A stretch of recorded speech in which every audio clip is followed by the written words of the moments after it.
So if you want to take something a step further, it means you take an action for it and you kind of just push for this thing to happen. All right. Good job, Sean. Right, because he had this blog, people thought it was interesting, but he wanted to take it a step further. So the article says he chose a selection of the letters on letters of note and made them into a book of the same name. And that word selection for the group of letters that he picked is a group that's been selected, a group that's been chosen. Not all of the letters from letters of note are in the book, but he selected some of them to be in the book.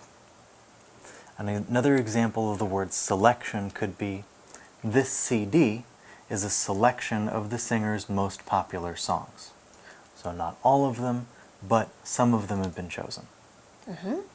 Next in the article it says, the book was published with the help of the crowdfunding site Unbound. Okay, so he decided to make a book about his, all the years of work he put in. So he created a book. It was published with a crowdfunding site. When you publish something, it means you prepare things and you produce it as a book or a magazine and you sell it to someone. So publish is usually things that involve, books, magazines, or letters. Right.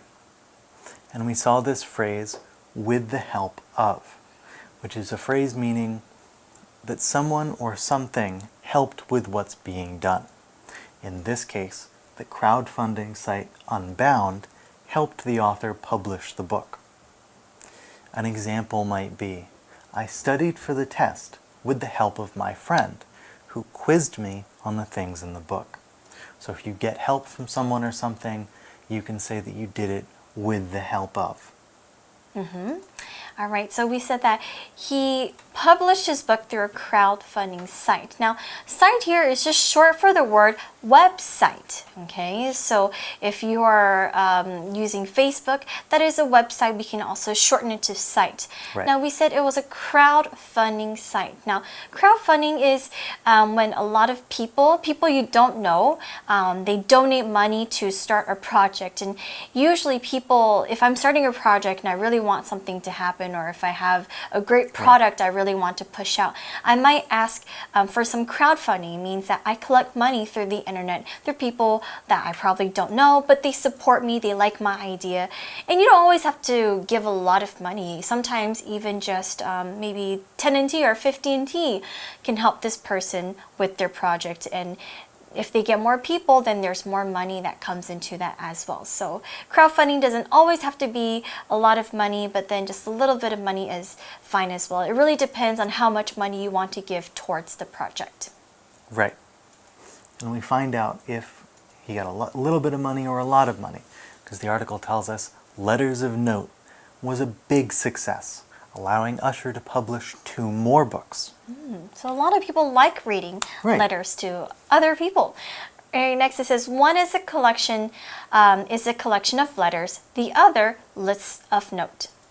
Okay, we're going to learn here how to use one, the other, and one another. So what is the difference between these two phrases? Let's take a look at one, the other. And we can use a sentence to help us understand this better. So there is also a touching letter written to U.S. President Nixon by an 8-year-old boy.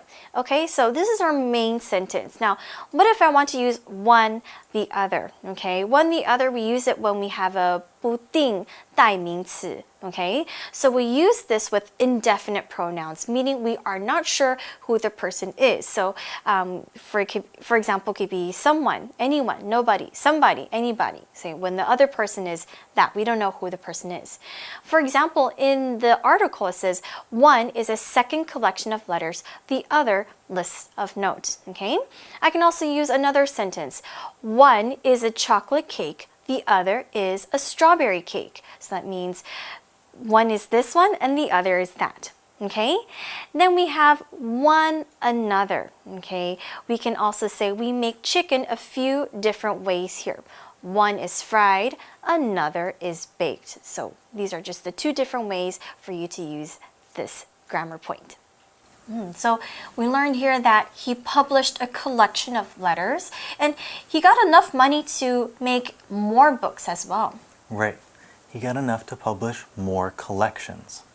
And that word collection is a noun, and it means a group of objects all of the same type or kind.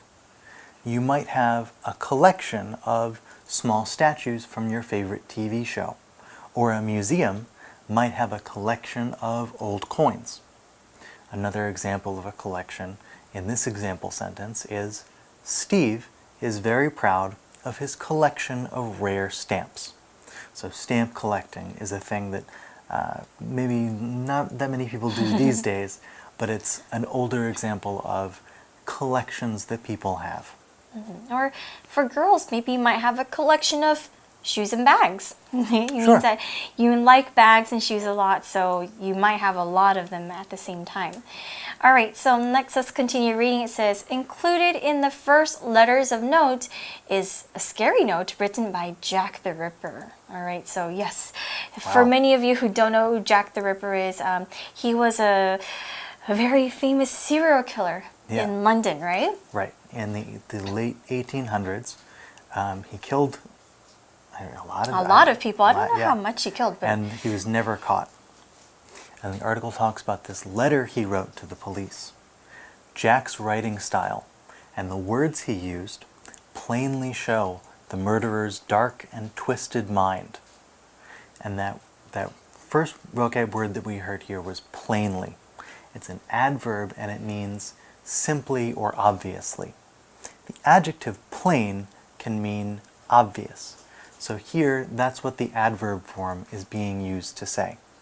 Another example could be, there are dark clouds in the sky. It's plainly about to rain. All right, so we learned here that Jack the Ripper was a murderer. Now, a murderer is not something you want to, not a person you want to be around, but it's a person who kills other people, because when you murdered someone, it means that you kill somebody else. So if you add ER to the end, murderer, it means a person who kills other people. And Jack the Ripper was a very, very scary and very, I would say, very kind of evil kind of murderer too.